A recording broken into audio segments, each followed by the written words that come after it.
Airport manager की भी post पा सकते हैं और ये सिर्फ एक एयरपोर्ट को नहीं संभालती है, बल्कि इंडिया में जितने भी एयरपोर्ट्स हैं ये सारे एयरपोर्ट अथॉरिटी ऑफ इंडिया के अंतर्गत आते हैं। और सारी एयरपोर्ट्स को एयरपोर्ट अथॉरिटी ऑफ इंडिया को पैसे देने पड़ते हैं एयरपोर्ट के संचालन के लिए। ऐसा क्षेत्र होता है जहां पर एयरक्राफ्ट को पार्क किया जाता है, उन्हें रिफिल किया जाता है और उनका मेंटेनेंस किया जाता है। अस्सलाम वालेकुम मेरे प्यारे दोस्तों, कैसे हैं आप सभी लोग। आज हम लोग बात करेंगे कि एयरपोर्ट सिस्टम कैसे वर्क करता है, और अगर आपका सपना है और अगर आप चाहते हैं एयरपोर्ट में जॉब पाना तो उसके बारे में भी हम जरूर बात करेंगे। तो चलिए शुरुआत करते हैं। चलिए सबसे पहले हम जानते हैं कि इंडिया में टोटल कितने एयरपोर्ट्स हैं। वर्तमान में इंडिया में 487 एयरपोर्ट वर्क करते हैं, जिसमें से 34 एयरपोर्ट इंटरनेशनल एयरपोर्ट है। और अगर हम राज्यवार देखें तो यूपी में सबसे ज्यादा 5 इंटरनेशनल एयरपोर्ट वर्क करते हैं, और जिसमें वर्तमान में सबसे ज्यादा फेमस और एशिया का सबसे बिजी एयरपोर्ट की बात करें तो वो है दिल्ली का इंदिरा गांधी इंटरनेशनल एयरपोर्ट। और अगर हम सबसे बड़े एयरपोर्ट की बात करें तो वो है राजीव गांधी इंटरनेशनल एयरपोर्ट हैदराबाद, जो कि 5,948 स्क्वायर के एरिया में फैला हुआ है। ये तो हो गई एयरपोर्ट्स की बात। चलिए अब थोड़ा समझते हैं एयरलाइंस के बारे में। तो इंडिया में आज के समय में टोटल 26 एयरलाइंस है, जो कि 771 एयरक्राफ्ट के साथ वर्क करती हैं। इसमें सरकारी और निजी दोनों ही प्रकार के एयरलाइंस शामिल हैं।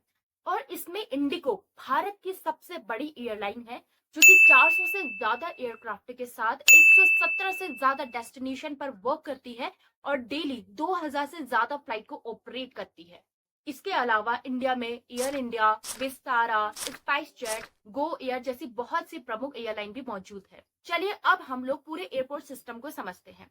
एयरपोर्ट सिस्टम पूरी तरह एक जाल की तरह फैला हुआ है, जिसे हम अलग अलग पार्ट में देखेंगे।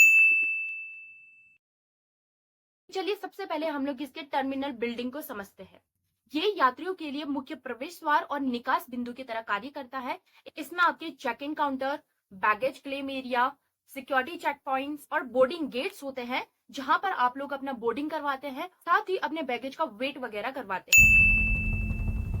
अब सेकंड आता है आपका ATC, एयर ट्रैफिक कंट्रोल, जो कि पूरे एयरपोर्ट में सबसे इंपॉर्टेंट सिस्टम है, क्योंकि ये ही जहाजों की हर एक गतिविधि को नियंत्रित करने का काम करता है। इसमें जहाजों का take off, landing, ground movement जैसे सारे काम शामिल होते हैं, जो कि पूरी तरीके से ATC के अंतर्गत आते हैं। और साथ ही ATC का काम यात्रियों की पूर्ण रूप से सुरक्षा बनाए रखने का भी काम होता है। अब तीसरा है इसका रनवे, जहां से आपके एयरक्राफ्ट टेक ऑफ होते हैं और लैंडिंग होते हैं।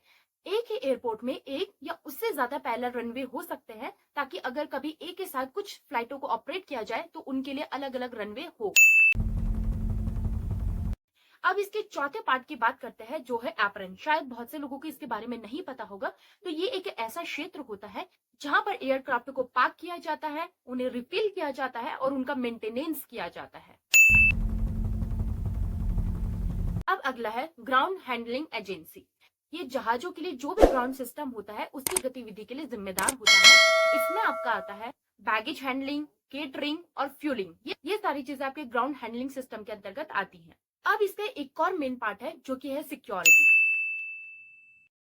सिक्योरिटी यात्रियों की और साथ ही स्टाफ की सुरक्षा के लिए पूरी तरह जिम्मेदार होता है। इसमें security check points, surveillance, cameras और सिक्योरिटी पर्सनल वगैरह शामिल होते हैं, जो कि आपके पूर्ण रूप से सुरक्षा की जिम्मेदारी लेते हैं।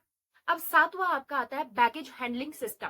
बैगेज हैंडलिंग सिस्टम आपके बैगेज को चेक इन से लेकर बैगेज क्लेम तक का पहुंचाने का काम करता है। अब आपका आता है इमिग्रेशन और कस्टम्स। यहाँ यात्रियों के प्रवेश और निकास को नियंत्रित करता है, ताकि एक साथ पूरी तरीके से भीड़ ना बने, पूरी तरीके से एक सिस्टम के अकॉर्डिंग यात्रियों का निकास और प्रवेश हो सके। साथ ही यहाँ यात्रियों के डॉक्यूमेंटेशन की जांच भी करता है। आप एयरपोर्ट जाते हैं, आपने देखा ही होगा कि स्टार्टिंग में आपके जितने भी डॉक्यूमेंट, आधार कार्ड वगैरह है, उसकी अच्छे से जाँच होती है, तभी आपको एयरपोर्ट के अंदर प्रवेश मिल पाता है। अब आपका आखिरी है एयरपोर्ट मैनेजमेंट। एयरपोर्ट मैनेजमेंट पूरी तरीके से एयरपोर्ट के संचालन का काम करता है। इसके अंतर्गत एयरपोर्ट का पूरी संचालन की जिम्मेदारी आती है। यहाँ सेफ्टी, सिक्योरिटी और एफिशिएंसी के लिए जिम्मेदार है। और इन सब में भी सबसे ज्यादा इम्पोर्टेंट है airport authority of India. Airport authority of India पूरी तरीके से पूरे एयरपोर्ट के संचालन के लिए सबसे बड़ी जिम्मेदार बॉडी होती है, और ये सिर्फ एक एयरपोर्ट को नहीं संभालती है, बल्कि इंडिया में जितने भी एयरपोर्ट्स हैं ये सारे एयरपोर्ट अथॉरिटी ऑफ इंडिया के अंतर्गत आते हैं। और सारी एयरपोर्ट्स को एयरपोर्ट अथॉरिटी ऑफ इंडिया को पैसे देने पड़ते हैं एयरपोर्ट के संचालन के लिए, क्योंकि ये पूरा कार्य एयरपोर्ट अथॉरिटी ऑफ इंडिया ही देखती है। चलिए अब आप लोगों के काम की बात करते हैं, यानी कि जॉब्स की, कि एयरपोर्ट के सिस्टम में आपको कौन कौन सी जगह में जॉब मिल सकती है। तो सबसे पहले हम लोग बात करते हैं एटीसी में, जिसके बारे में अभी हमने जाना है, एयर ट्रैफिक कंट्रोल। इसके अंतर्गत आपको अच्छी खासी जॉब मिल सकती है। उसके अलावा अगर आपकी योग्यता और बेहतरीन है तो आप एयरपोर्ट मैनेजर की भी पोस्ट पा सकते हैं। इसके अलावा अभी हमने एयरपोर्ट सिस्टम में जितने भी अलग अलग पार्ट्स में बात की है, इन सब में आप हर प्रकार की जॉब प्राप्त कर सकते हैं, जिसमें स्टार्टिंग सैलरी 15,000 से लेकर 2 लाख पर मंथ तक होती है। आप अपनी योग्यता के अनुसार इनमें से किसी भी क्षेत्र में जॉब को प्राप्त कर सकते हैं। चलिए अब बात करते हैं कि आखिर हम इन जॉब के लिए कैसे अप्लाई करें और कैसे हम इन जॉब को पा सकते हैं।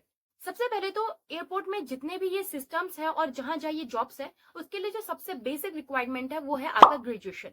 बहुत सी जॉब तो ऐसी है जो आपके ग्रेजुएशन से ही मिल जाएंगी, लेकिन कुछ ऐसी जॉब है जिसमें आपको स्पेशल रिक्वायरमेंट की आवश्यकता होती है और साथ ही स्पेशल ट्रेनिंग की जरूरत होती है। इसके लिए आप एक काम कर सकते हैं, जो भी एयरपोर्ट है उसकी वेबसाइट में आप जाकर वहां जो भी जॉब्स होंगी उसके लिए जो जो रिक्वायरमेंट होगी आप उसे अच्छे से देख लें, और जो भी नई नई जॉब्स निकाली है उसके लिए आप अच्छे से देखें, उसकी क्या क्या रिक्वायरमेंट है उसे समझें, और उसके अनुसार अगर आपकी वो योग्यता है तो आप अप्लाई करें। और अप्लाई करने के साथ ही आपको एक बहुत ज्यादा जरूरी चीज भी करनी होगी, आपको अपना अच्छा सा रिज्यूम बना के रखना होगा, क्योंकि किसी भी प्रकार की जॉब के लिए आपका रिज्यूम जरूर मांगा ही जाएगा। तो आपको अपना बेहतरीन रिज्यूम और बायोडेटा बना के रखना है। और साथ ही अगर आप चाहते हैं कि एयरपोर्ट सिस्टम के अंतर्गत आपको बहुत बेहतरीन जॉब मिले, तो उसके लिए आपको अपने इंटरव्यू की भी तैयारी बहुत बेहतरीन करनी पड़ेगी, क्योंकि मैक्सिमम जॉब्स में आपसे इंटरव्यू की भी रिक्वायरमेंट होगी। तो इंटरव्यू के लिए आपको बहुत अच्छे से प्रिपरेशन पहले से स्टार्टिंग में करनी पड़ेगी, ताकि आपको आपकी ड्रीम जॉब मिल सके। दोस्तों इसी के साथ मैं आप लोगों से लेती हूँ विदा, और आपको आज की जानकारी कैसी लगी जरूर बताना, और पसंद आई तो इसे शेयर भी जरूर करना। और जाते जाते अगर आपने अभी तक चैनल को सब्सक्राइब नहीं किया है तो चैनल को भी सब्सक्राइब करते हुए जाना। मिलते हैं ऐसे ही किसी एक और चर्चा परिचर्चा में आप लोगों के साथ। धन्यवाद। अल्लाह हाफिज।